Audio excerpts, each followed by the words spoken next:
ঘটল প্রতীক্ষার অবসান। রেলপথে শীঘ্রই আরও কাছাকাছি আসতে চলেছে কলকাতা। দুই দেশের প্রধানমন্ত্রীর হাত ধরে ১ নভেম্বর উদ্বোধন হবে আগরতলা আখাউড়া রেল লিঙ্ক।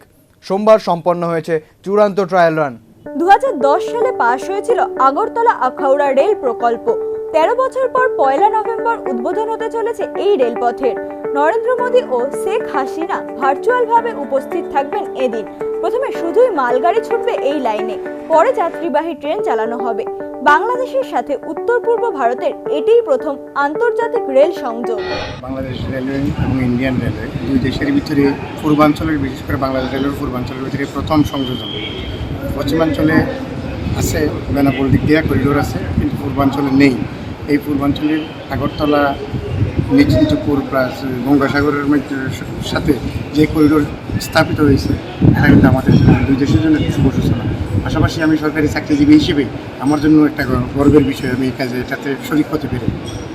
তাছাড়া এই দুই দেশের ভিতরে বিশেষ করে ট্যুরিজম, চিকিৎসা, ব্যবসা, এই তিন ক্ষেত্রে উন্নতি লাভ করবে বলে আশা করি। এছাড়াও রেলপথটি চালু হলে আগরতলা থেকে কলকাতা মাত্র ১০ ঘন্টার মধ্যেই পৌঁছানো যাবে। সুবিধা হবে উত্তর পূর্বাঞ্চলের সাধারণ জনগণ সহ বহু ব্যবসায়ীদের। তৈরি হবে কর্মসংস্থান। আশাবাদী দুই দেশের সাধারণ নাগরিক। Bureau report, news now, Agartala.